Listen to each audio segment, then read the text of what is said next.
En septembre 1995, deux sœurs d'une communauté religieuse isolée de Lozère ont disparu sans laisser de traces lors d'un trajet routinier vers le marché local.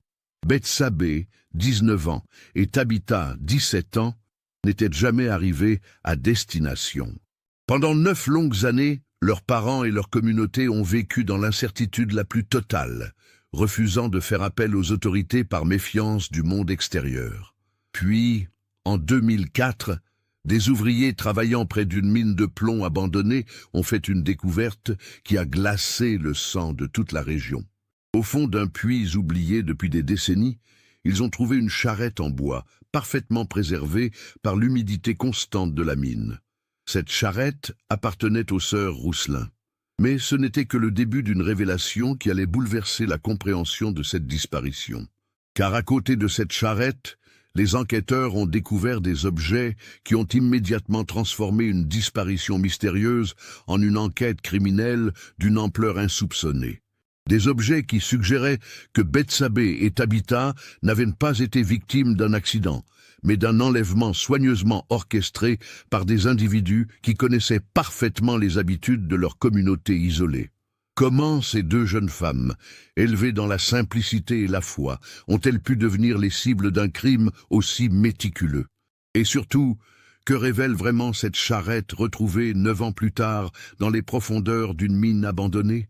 Avant de continuer avec cette histoire perturbante, si vous appréciez les cas mystérieux réels comme celui-ci, abonnez-vous à la chaîne et activez les notifications pour ne manquer aucun nouveau cas. Maintenant, découvrons comment tout a commencé. La Lozère de 1995 était encore une terre de contrastes saisissants.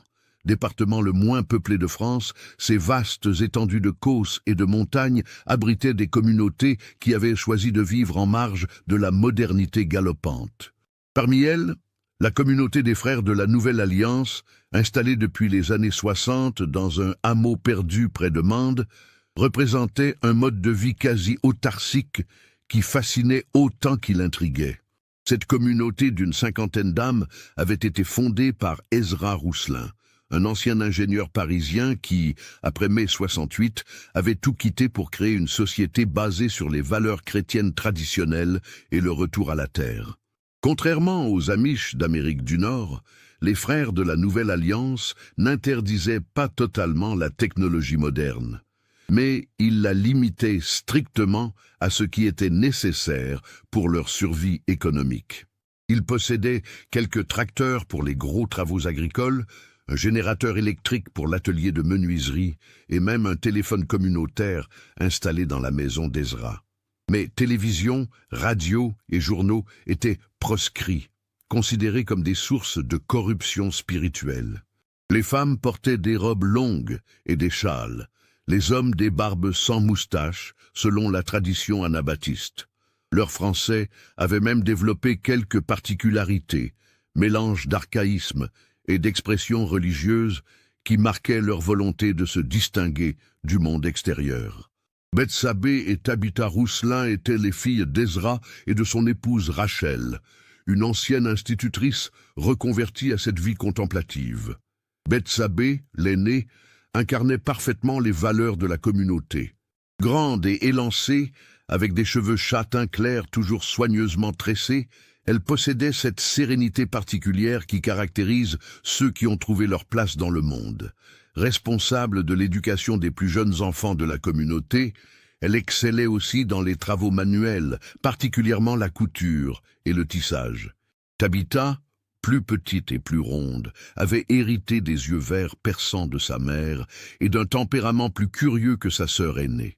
Si elle respectait les règles de la communauté, on la surprenait parfois à regarder avec envie les voitures qui passaient sur la route départementale, ou à poser des questions sur le monde extérieur qui embarrassait les adultes.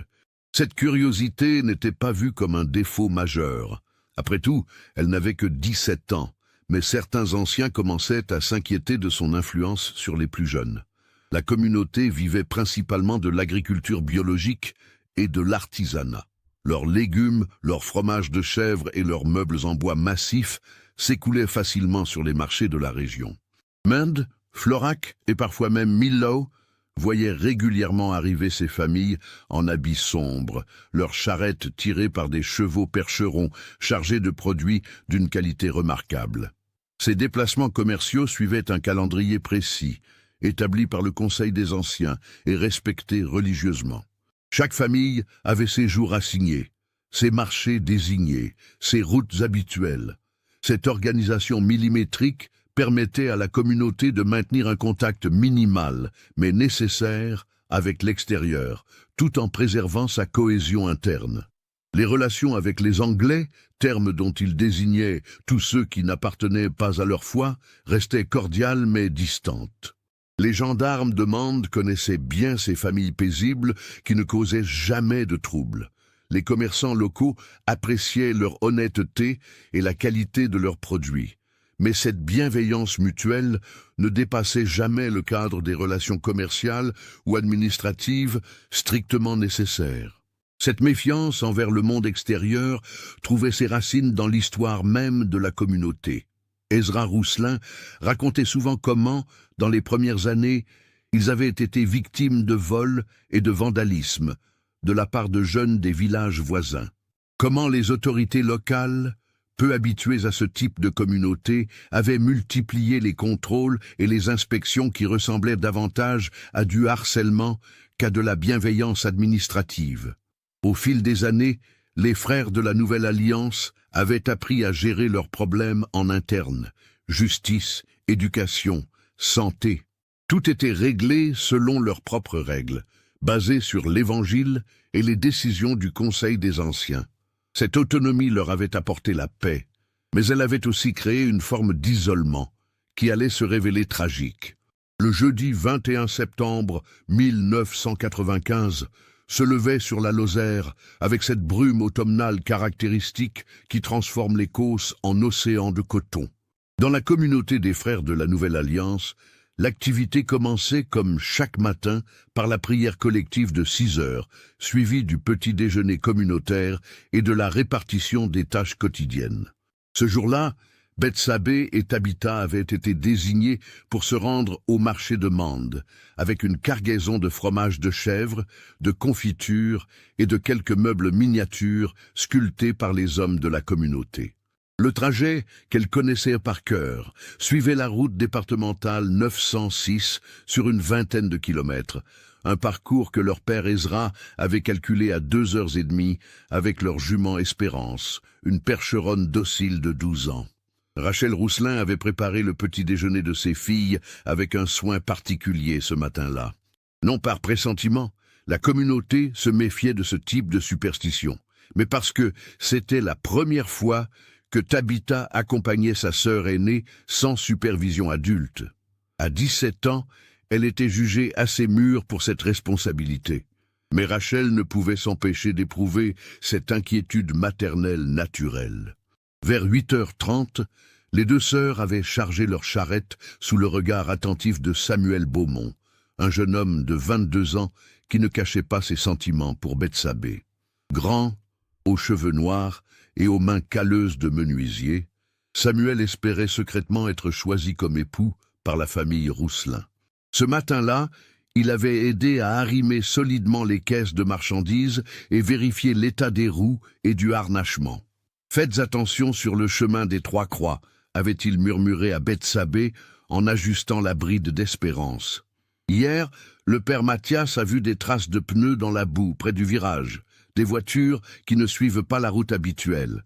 Bethsabée avait souri de ce mélange de prévenance et de jalousie masculine. « Nous serons prudentes, Samuel, et nous serons de retour avant le coucher du soleil, comme convenu. » Les deux sœurs étaient parties vers 9h précises, saluées par toute la communauté rassemblée dans la cour principale. Tabitha, excitée par cette première mission en autonomie, bavardait gaiement avec sa sœur aînée, tandis qu'Espérance prenait son rythme régulier sur le chemin de terre qui menait à la départementale. Le facteur rural, Gérard Fabre, les avait croisés vers 9h45, à la hauteur du pont sur le Bramont. Il connaissait bien ces deux jeunes femmes qu'il voyait régulièrement lors de ses tournées, et il avait échangé quelques mots aimables avec elles. Tabitha lui avait montré fièrement un panier de confiture qu'elle avait préparé elle-même, tandis que Bethsabée consultait sa montre de gousset pour vérifier qu'elle respectait bien leur horaire. Elle semblait parfaitement normale, témoignerait-il plus tard. Bethsabée était sérieuse comme toujours, Tabitha un peu plus enjouée. Rien ne laissait penser qu'elle puisse avoir des soucis. La jument était calme, la charrette bien chargée. Tout était comme d'habitude. À 10h15, Marie Bourrel, fermière installée au lieu-dit Les Granges, avait aperçu leur charrette qui passait devant sa propriété. Elle trayait ses vaches dans l'étable et avait reconnu le tintement caractéristique des grelots qu'Ezra Rousselin faisait toujours fixer au harnachement de ses chevaux. Par habitude, elle était sortie pour saluer les deux sœurs, mais la distance et le bruit des animaux l'avaient empêchée de leur parler. C'était le dernier témoignage fiable de leur présence sur la route de Mende. Vers midi, Henri Malzac, représentant en matériel agricole qui connaissait bien les habitudes de la communauté, s'était étonné de ne pas voir les sœurs Rousselin sur leur emplacement habituel au marché. Les frères de la Nouvelle Alliance étaient réputés pour leur ponctualité absolue, et leurs produits se vendaient toujours très rapidement aux habitants de Mende qui appréciaient leur qualité. À 14h, l'inquiétude d'Henri Malzac s'était transformée en véritable préoccupation. Il avait fait le tour du marché, questionné les autres commerçants, vérifié les rues adjacentes où les charrettes pouvaient parfois stationner en cas d'affluence. Aucune trace des sœurs Rousselin ni de leur attelage. Connaissant la mentalité de la communauté et ses réticences à impliquer les autorités extérieures, Henri Malzac avait pris sur lui de se rendre directement au hameau des frères de la Nouvelle Alliance. Le trajet en voiture lui avait pris 45 minutes et il était arrivé vers 15h dans la communauté où régnait déjà une atmosphère tendue. Ezra Rousselin, homme habituellement maître de ses émotions, ne parvenait pas à cacher son inquiétude grandissante. Rachel, le visage livide, serrait contre elle les plus jeunes enfants de la communauté comme si elle craignait qu'ils ne disparaissent à leur tour. Samuel Beaumont faisait les 100 pas dans la cour, jetant des regards anxieux vers le chemin d'accès dans l'espoir de voir apparaître la silhouette familière d'Espérance. « Mes filles ne sont jamais en retard », répétait Ezra à Henri Malzac. « Jamais. » Même quand Tabitha était petite et qu'elle s'arrêtait pour cueillir des fleurs, Bethsabée savait organiser le temps pour respecter les horaires. Il s'est passé quelque chose. Le Conseil des Anciens s'était réuni d'urgence vers 16h. Après une discussion intense qui avait duré près d'une heure, ils avaient pris une décision exceptionnelle. Envoyer 3 équipes de recherche sur les routes susceptibles d'avoir été empruntées par les deux sœurs. Samuel Beaumont, accompagné de 2 autres jeunes hommes, avait pris la route directe vers Mende. Un second groupe était parti vers Florac, au cas où les filles auraient changé d'itinéraire. Le troisième, dirigé par Ezra lui-même, avait entrepris de fouiller systématiquement tous les chemins secondaires et les raccourcis connus. Ces recherches, menées jusqu'à la tombée de la nuit, n'avaient rien donné. Aucune trace de la charrette, aucun signe d'espérance, aucun indice sur le sort des deux sœurs. Comme si elles s'étaient volatilisées entre les Granges et Mende, sur une portion de route parfaitement connue et régulièrement fréquentée. C'est seulement le lendemain matin, après une nuit blanche, passée en prière et en conciliabule, qu'Ezra Rousselin s'était finalement résolu à franchir le pas qu'il redoutait tant, se rendre à la gendarmerie de Mende pour signaler officiellement la disparition de ses filles. Mais ce retard de 24 heures, motivé par les convictions religieuses et la méfiance séculaire de la communauté envers les autorités, allait considérablement compliquer l'enquête naissante. L'adjudant-chef Jean-Claude Martinet, responsable de la brigade de gendarmerie de Mende, avait accueilli Ezra Rousselin, avec le mélange de professionnalisme et de perplexité que suscitaient toujours les membres de cette communauté si particulière. Homme d'expérience, Martinet servait en Lozère depuis 15 ans et connaissait bien les spécificités de ce territoire où coexistaient modernité et traditions ancestrales. L'enquête initiale avait été menée selon les procédures standards, mais les 24 heures perdues avaient considérablement réduit les chances de retrouver rapidement les deux sœurs.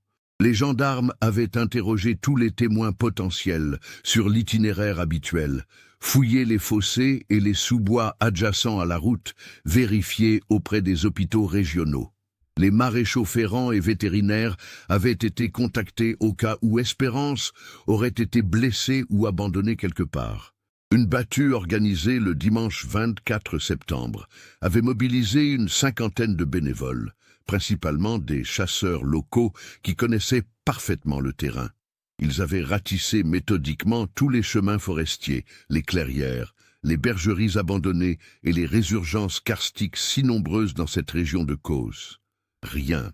La piste criminelle s'était rapidement imposée, mais elle se heurtait à un obstacle majeur, l'absence totale de mobiles apparents. Bethsabée et Tabitha n'avaient pas d'ennemis connus, ne fréquentaient personne en dehors de leur communauté, ne possédaient rien de valeur qui puisse susciter la convoitise. Leur mode de vie les mettait naturellement à l'abri des problèmes liés à la drogue, aux relations sentimentales compliquées ou aux conflits d'intérêts financiers. L'hypothèse de la fugue avait été rapidement écartée. Bethsabée était profondément attachée à sa foi et à sa communauté, et tous les témoignages concordaient sur sa stabilité émotionnelle et sa maturité. Quant à Tabitha, malgré sa curiosité pour le monde extérieur, elle n'avait jamais exprimé le moindre désir de quitter les siens. De plus, elles avaient emporté une importante cargaison de marchandises qu'elles n'auraient jamais abandonnée en cas de départ volontaire. Au fil des semaines, puis des mois, l'enquête s'enlisait dans les hypothèses contradictoires. Accident?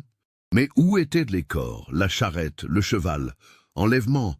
Mais dans quel but et par qui? Crime crapuleux?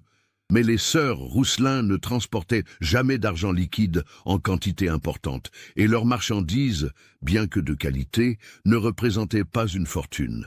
La communauté des frères de la Nouvelle Alliance traversait la période la plus sombre de son existence. Ezra Rousselin, jadis patriarche respecté et charismatique, semblait avoir vieilli de 10 ans en quelques mois. Ses cheveux avaient blanchi, ses épaules s'étaient voûtées, et son regard portait désormais cette tristesse infinie de ceux qui ont perdu l'espoir sans perdre l'amour. Rachel Rousselin avait développé une forme d'agoraphobie qui l'empêchait de sortir du périmètre de la communauté. Elle passait ses journées à coudre compulsivement les robes que ses filles ne porteraient jamais, préparait machinalement 3 couverts à chaque repas et sursautait au moindre bruit de pas dans la cour, espérant contre toute logique voir apparaître Bethsabée et Tabitha. Samuel Beaumont était probablement celui qui souffrait le plus, visiblement.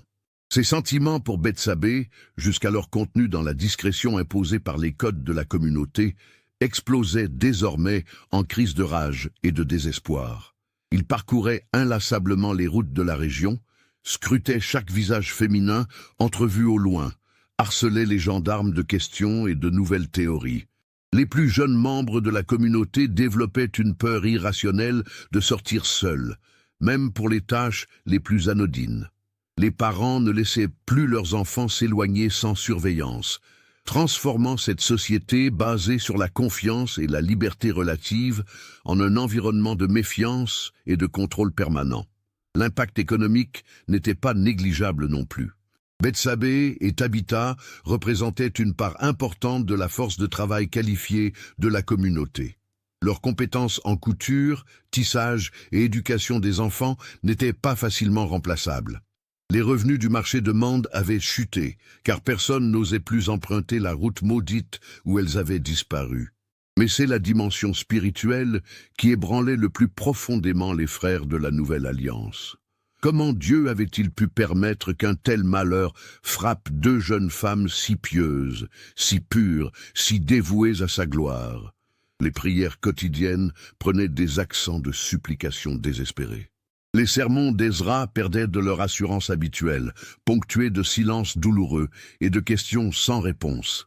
Certains membres commençaient à remettre en question les fondements mêmes de leur mode de vie. Cette isolation du monde extérieur, qui leur avait toujours semblé protectrice, ne les avait-elle pas rendus plus vulnérables? Cette méfiance envers les autorités n'avait-elle pas desservi Bethsabée et Tabitha en retardant les recherches? L'automne 1995 céda la place à un hiver particulièrement rigoureux. La neige s'installa tôt sur les causses, recouvrant d'un linceul blanc tous les indices que les enquêteurs auraient encore pu espérer découvrir. Les recherches furent officiellement suspendues jusqu'au printemps, alimentant chez les Rousselin le sentiment amer que leurs filles étaient déjà oubliées par un système judiciaire qui ne les avait jamais vraiment comprises. Pourtant, l'adjudant-chef Martinet n'abandonnait pas. Cet homme méticuleux continuait à recueillir les témoignages, à vérifier les alibis, à explorer les pistes les plus ténues. Il avait été particulièrement intrigué par le témoignage de Samuel Beaumont concernant ces traces de pneus aperçues près du chemin des Trois-Croix la veille de la disparition. Malheureusement, les intempéries avaient depuis longtemps effacé ces indices potentiels. Le printemps 1996 apporta un regain d'espoir temporaire. Les recherches reprirent avec l'aide de spéléologues bénévoles qui explorèrent systématiquement les nombreuses grottes et avens de la région.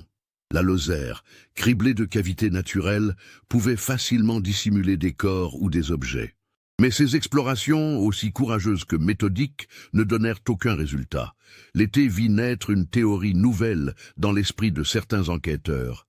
Et si les sœurs Rousselin avaient été victimes d'un réseau criminel plus large?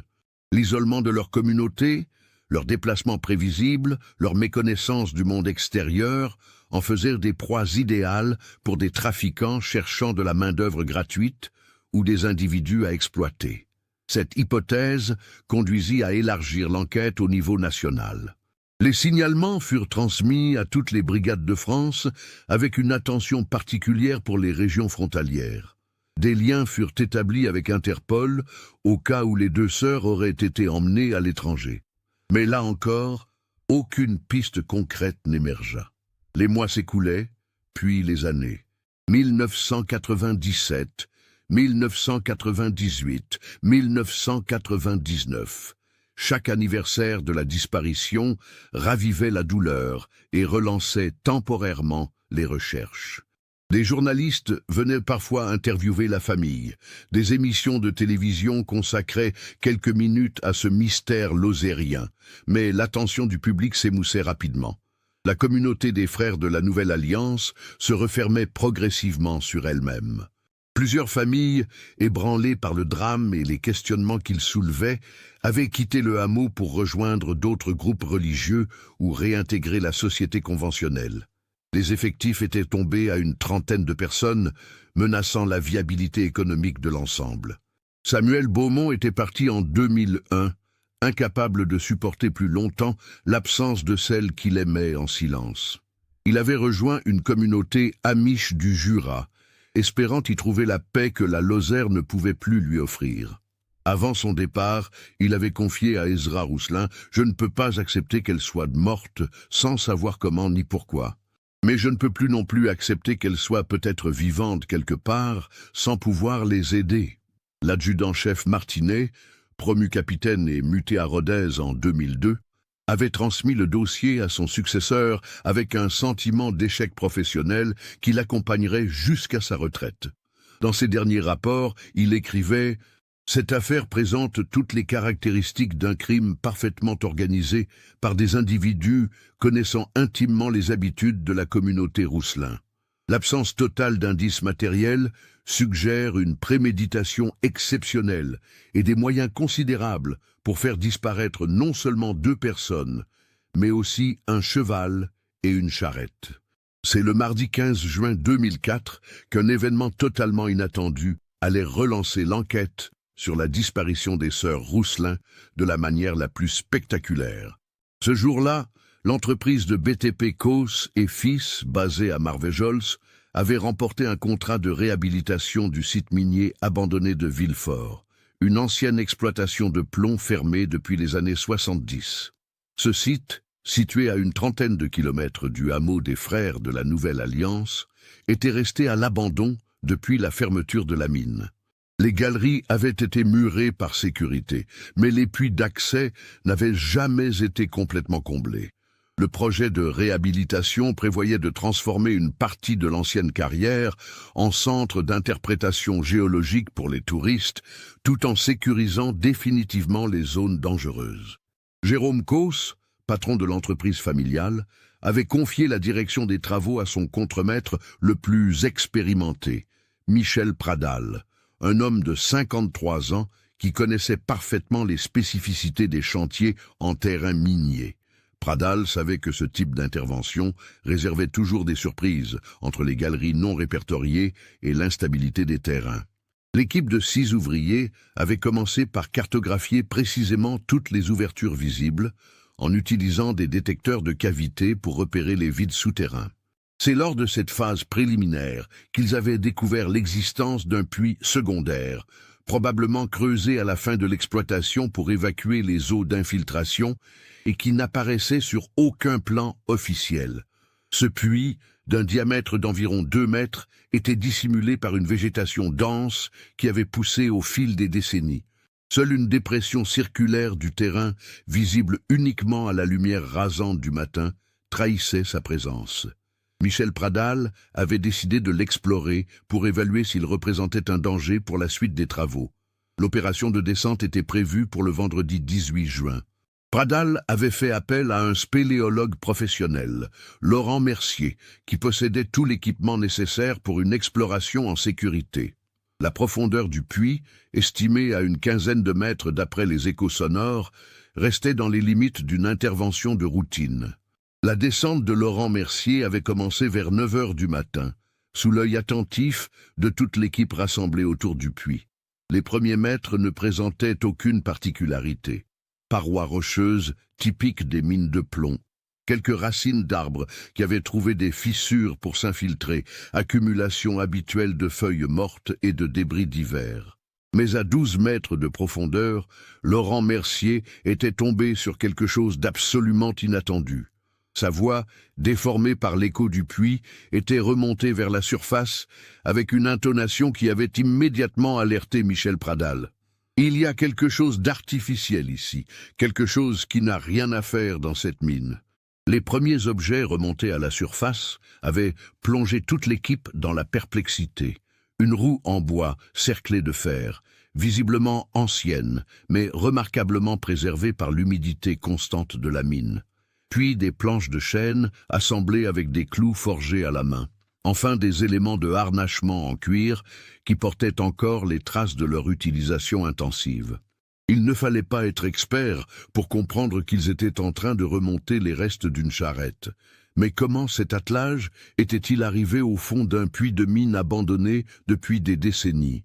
Et surtout, dans quel contexte avait-il pu être démonté avec un soin si méticuleux avant d'être jeté dans ce trou perdu, au milieu de nulle part?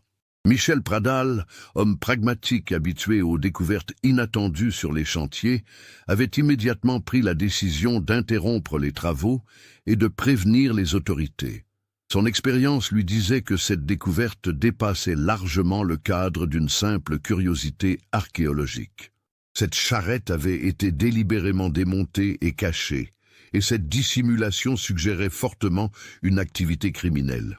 L'appel téléphonique passé à la gendarmerie de Mende vers 11h30 avait provoqué une réaction en chaîne qui allait bouleverser une enquête endormie depuis près de 9 ans. Le brigadier-chef Philippe Escudier, qui avait pris la communication, avait immédiatement pensé à l'affaire des sœurs Rousselin en entendant la description de cette charrette retrouvée.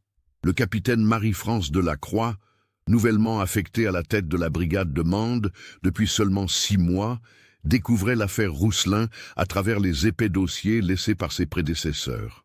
Femme de 42 ans, diplômée de Saint-Cyr et rompue aux techniques d'investigation les plus modernes, elle abordait cette découverte avec un œil neuf et une détermination qui allait rapidement porter ses fruits. Sa première décision avait été de faire établir un périmètre de sécurité autour du puits et d'appeler la police technique et scientifique de Montpellier. Si cette charrette était bien celle des sœurs Rousselin, chaque élément retrouvé pourrait contenir des indices ADN ou d'autres traces exploitables avec les technologies disponibles en 2004. L'expertise menée par Laurent Mercier s'était poursuivie sous surveillance policière. Mètre par mètre, le spéléologue professionnel remontait tous les éléments présents au fond du puits. Outre les parties de la charrette, il découvrait des objets qui ne laissaient plus aucun doute sur l'identité des victimes. une montre de gousset en argent gravée aux initiales ER. Ezra Rousselin l'avait donnée à Bethsabée pour ses 18 ans. Et surtout un châle en laine bleue que Rachel Rousselin reconnut immédiatement comme celui qu'elle avait tricoté pour Tabitha l'hiver précédant la disparition. Mais c'est la découverte suivante qui allait transformer définitivement cette affaire de disparition mystérieuse en enquête criminelle d'une ampleur insoupçonnée. Au fond du puits, soigneusement emballé dans des bâches plastiques industrielles, Laurent Mercier avait trouvé des ossements. Pas un squelette complet, mais des fragments qui suggéraient la présence d'au moins 2 corps différents. L'analyse anthropologique préliminaire, menée par le docteur Sylviane Martel de l'Institut médico-légal de Montpellier, confirmait qu'il s'agissait de restes humains féminins, l'un correspondant à une femme d'environ 19 ans, l'autre à une adolescente de 16 à 18 ans. Les ossements ne portaient pas de traces évidentes de violence, mais leur état de conservation et leur répartition dans le puits suggéraient qu'ils avaient été déplacés plusieurs fois. Cette découverte soulevait des questions troublantes. Pourquoi les corps avaient-ils été démembrés? Dans quel but cette charrette avait-elle été soigneusement démontée avant d'être jetée dans le puits? Et surtout, comment les assassins connaissaient-ils l'existence de ce puits secondaire, invisible depuis la surface et absent de tous les plans officiels? L'enquête prenait désormais une dimension totalement différente. Le capitaine Delacroix avait immédiatement constitué une équipe spécialisée et lancé de nouvelles investigations sur tous les anciens employés de la mine de Villefort. Les listes du personnel, conservées dans les archives départementales, révélaient que l'exploitation avait fermé en 1978, soit 17 ans avant la disparition des sœurs. Parmi les anciens mineurs encore vivants, la plupart étaient désormais retraités et vivaient paisiblement dans la région. Mais leur témoignage allait apporter un éclairage nouveau sur cette mine abandonnée. Plusieurs d'entre eux confirmaient l'existence de ce puits secondaire, creusé dans les dernières années d'exploitation pour évacuer les eaux d'infiltration qui rendaient le travail de plus en plus difficile. Marcel Bonnefoy, ancien chef d'équipe âgé de 73 ans, se souvenait particulièrement bien de ce puits. On l'appelait le trou du diable, parce qu'il était dangereux, et qu'il servait à rien d'autre qu'à pomper l'eau. Mais c'est vrai qu'il était bien caché. Fallait savoir où chercher pour le trouver. Nous, on y allait seulement quand les pompes avaient des problèmes. L'interrogatoire de Marcel Bonnefoy avait révélé un détail crucial. Ce puits était accessible par un ancien chemin forestier qui permettait de s'en approcher en véhicule sans passer par l'entrée principale de la mine. Un chemin discret, utilisé autrefois pour l'entretien des équipements de pompage, et qui offrait un accès parfait pour quelqu'un souhaitant se débarrasser discrètement d'objets compromettants. Les investigations se concentraient désormais sur l'identification de personnes qui auraient pu connaître à la fois l'existence de ce puits et les habitudes des sœurs Rousselin. Car il devenait évident que ce crime n'était pas le fruit du hasard. Les assassins avaient soigneusement planifié leur action, choisi leur lieu de dissimulation et organisé l'enlèvement avec une précision qui supposait une connaissance approfondie de leurs victimes. C'est à ce moment-là que le nom de Fabien Morel avait ressurgi dans l'enquête. Cet homme de 54 ans, électricien de profession, habitait un petit hameau à mi-chemin entre la communauté des frères de la Nouvelle Alliance et l'ancienne mine de Villefort. Son père, Jean-Baptiste Morel, avait travaillé comme électricien à la mine jusqu'à sa fermeture en 1978. Fabien Morel n'était pas inconnu des services de police. Il avait été condamné en 1989 pour détention de matériel pédopornographique, puis en 1992 pour tentative d'enlèvement sur mineur. Des faits qui, rétrospectivement, prenaient une dimension particulièrement inquiétante. L'homme avait toujours vécu seul dans la maison familiale héritée de ses parents, une bâtisse isolée entourée de bois et parfaitement située pour observer les allées et venues sur les routes de la région. Ses voisins le décrivaient comme un personnage étrange, sociable en surface mais capable de disparitions inexpliquées pendant plusieurs jours d'affilée. Plus troublante encore, Fabien Morel possédait une camionnette Peugeot J9 depuis 1994, un véhicule suffisamment spacieux pour transporter une charrette démontée et 2 personnes, et suffisamment commun pour ne pas attirer l'attention sur les routes de Lozère. Les vérifications effectuées sur ce véhicule révélaient qu'il avait été vendu à la casse en 1996, soit 1 an seulement après la disparition des sœurs. Le capitaine Delacroix avait ordonné une surveillance discrète de Fabien Morel pendant que les investigations se poursuivaient. L'homme menait apparemment une vie parfaitement normale, travaillant comme électricien indépendant pour divers clients de la région, mais son comportement trahissait une nervosité croissante depuis la découverte du puits. Les analyses ADN pratiquées sur les ossements et les objets retrouvés allaient fournir la confirmation définitive. Les restes humains correspondaient effectivement à Bethsabée et Tabitha Rousselin, et plusieurs traces biologiques prélevées sur le châle de Tabitha appartenaient à un individu masculin non identifié. Cet ADN allait être comparé à celui de tous les suspects potentiels de l'enquête. En parallèle, les investigations révélaient l'existence d'un réseau plus vaste que ne le laissait supposer l'hypothèse du crime isolé. Fabien Morel entretenait des contacts réguliers avec plusieurs individus condamnés pour des faits similaires, notamment à travers des correspondances que la police avait saisies lors d'une perquisition discrète menée en son absence. Ces lettres, rédigées dans un langage codé mais parfaitement compréhensible pour les enquêteurs spécialisés, évoquaient des acquisitions et des collections qui ne laissaient aucun doute sur leur véritable nature.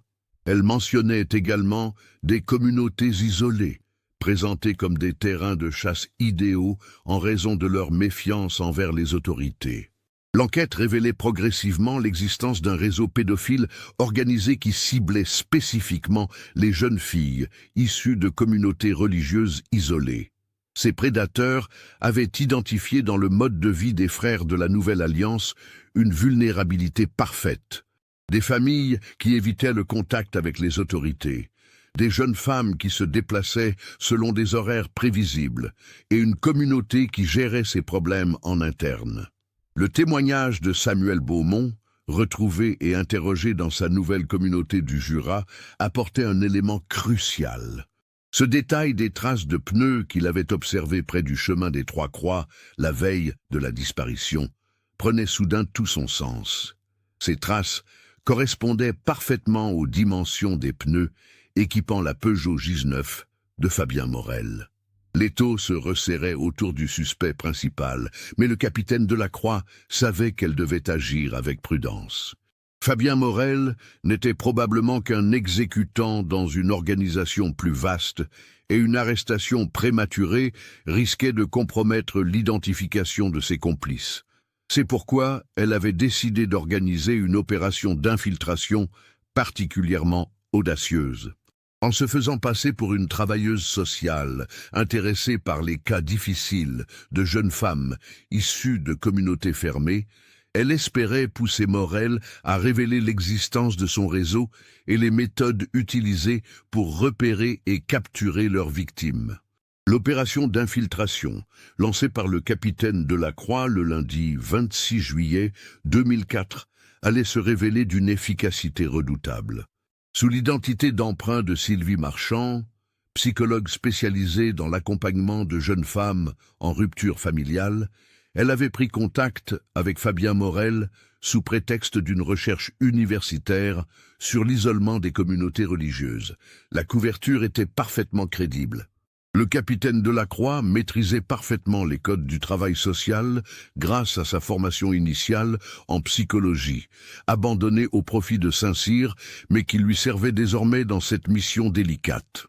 Elle s'était installée temporairement dans un petit appartement loué à Mende, équipé de matériel d'enregistrement sophistiqué, fourni par la police technique. Le premier contact avec Fabien Morel avait eu lieu dans un café de Marvejols, territoire neutre où l'homme se sentait suffisamment en confiance pour accepter de parler. Dès les premiers échanges, le capitaine Delacroix avait compris qu'elle tenait un individu profondément perturbé, mais d'une intelligence redoutable qui avait su masquer ses instincts criminels derrière une façade de respectabilité. Morel s'était montré étonnamment prolixe sur sa connaissance des communautés isolées de la région. Il évoquait avec une précision troublante les habitudes des frères de la Nouvelle Alliance, leurs horaires de déplacement, leur méfiance envers les autorités. Plus inquiétant encore, il mentionnait d'autres groupes similaires dans l'Aveyron et l'Ardèche, suggérant que son intérêt ne se limitait pas à la seule communauté d'Ezra Rousselin. « Ces gens-là vivent dans un autre siècle », expliquait-il à la fausse psychologue. « Ils protègent leurs enfants de la corruption du monde moderne, mais ils ne réalisent pas qu'ils les rendent plus vulnérables. Une jeune fille élevée dans ce cocon ne sait pas reconnaître les dangers. Elle fait confiance trop facilement. » Au fil des rencontres, savamment espacées pour ne pas éveiller les soupçons, Fabien Morel révélait progressivement l'ampleur de ses connaissances et de ses réseaux. Il évoquait des amis, partageant ses préoccupations concernant l'éducation des jeunes filles, des études menées sur leur développement psychologique, un vocabulaire codé qui ne trompait personne sur ses véritables intentions.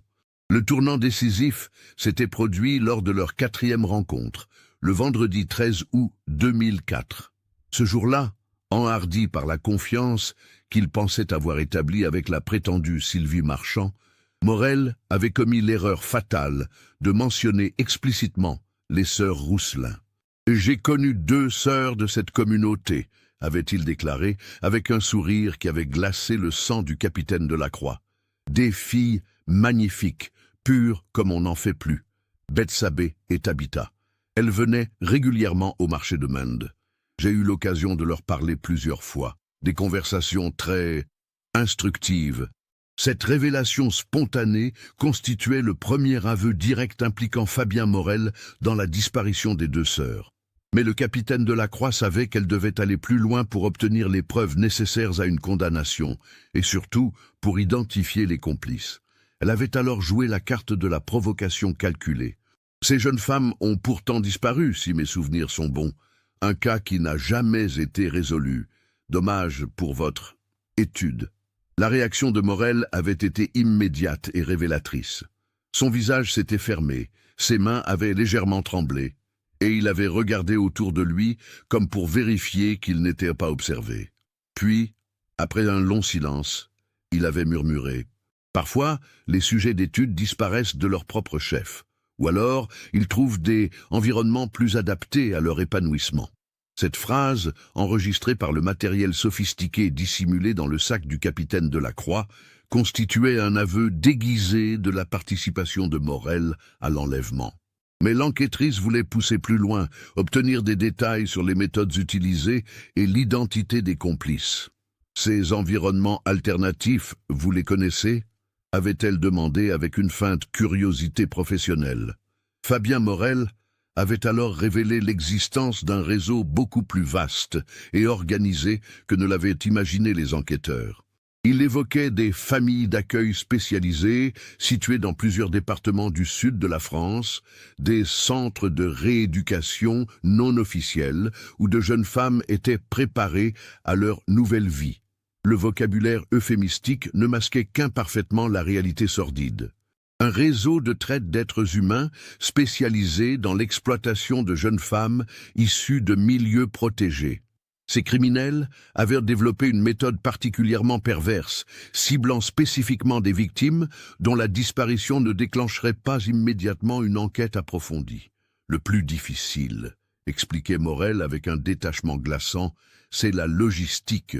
Il faut faire disparaître toutes les traces, les objets personnels, les moyens de transport, tout ce qui pourrait permettre de reconstituer les derniers moments. J'ai des amis qui sont très créatifs dans ce domaine. Cette phrase allait permettre d'identifier le complice principal de Fabien Morel, Gérald Fauconnier, ancien employé des mines de Villefort, reconverti dans les travaux publics.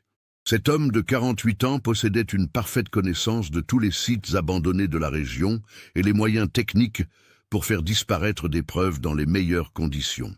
L'investigation révélait que Fauconnier possédait également un casier judiciaire chargé, avec notamment une condamnation pour viol en 1983 et plusieurs signalements pour harcèlement de mineurs. Sa collaboration avec Morel remontait au début des années 90, quand ils s'étaient rencontrés dans le cadre d'une association d'anciens détenus. Le piège final avait été tendu lors d'une ultime rencontre organisée le mercredi 18 août 2004. Cette fois, le capitaine Delacroix avait amené la conversation sur les aspects pratiques de ces déplacements de jeunes femmes, poussant Morel à révéler les détails techniques de leurs opérations. L'homme avait alors commis l'erreur fatale de décrire précisément comment lui et Fauconnier s'y prenaient pour intercepter leurs victimes.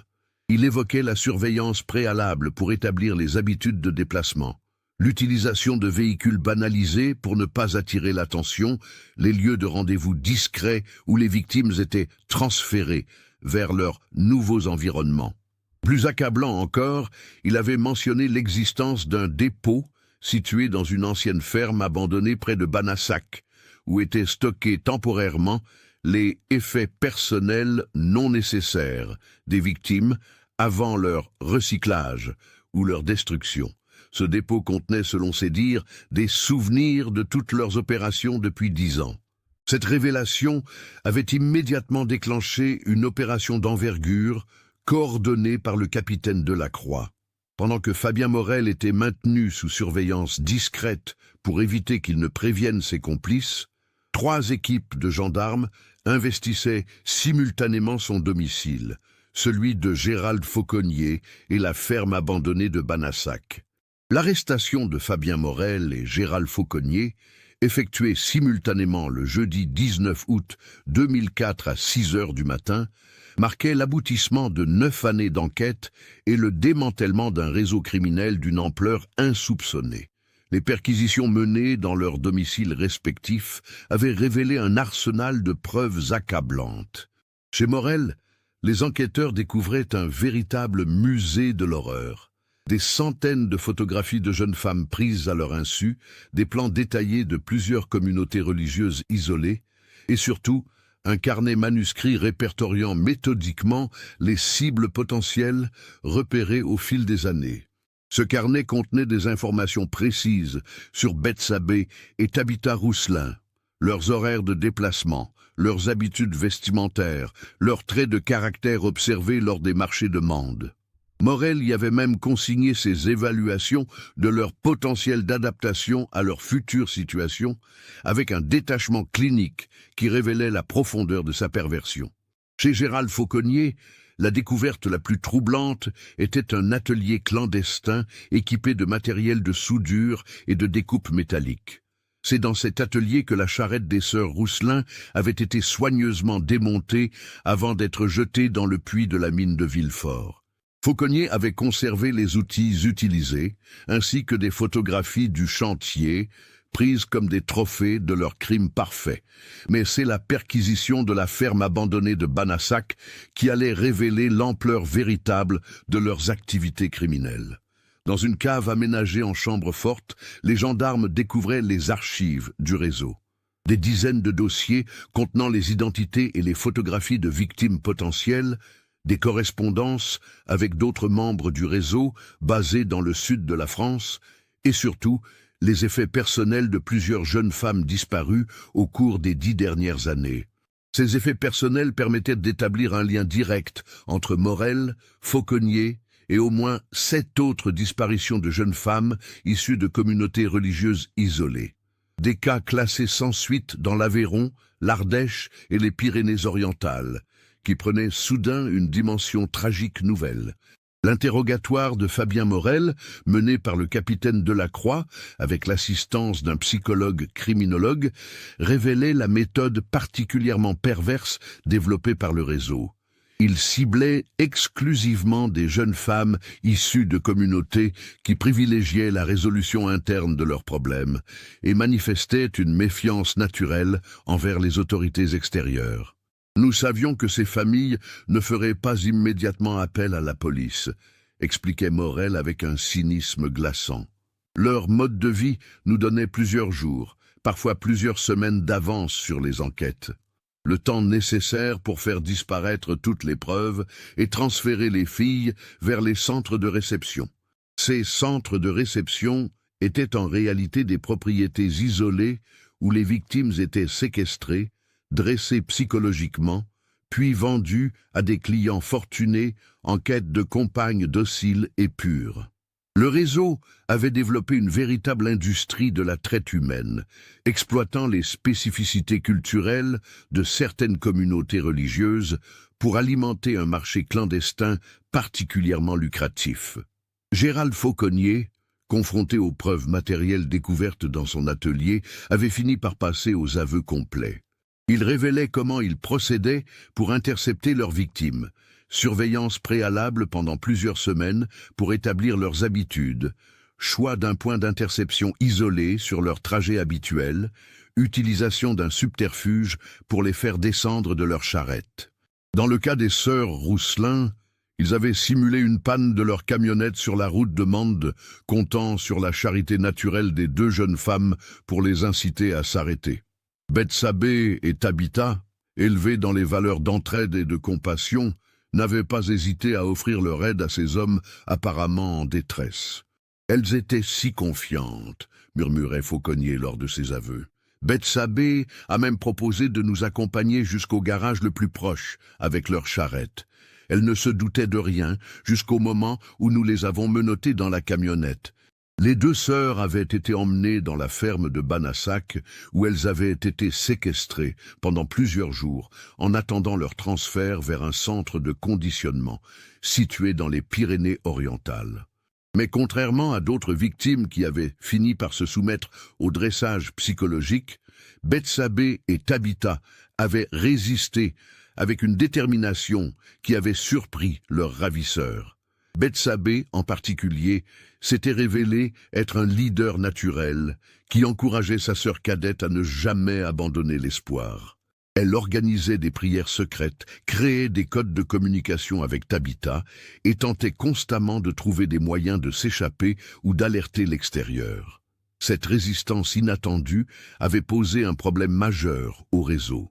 Les clients n'acceptaient que des jeunes femmes complètement soumises, et le processus de conditionnement s'avérait plus long et plus complexe que prévu.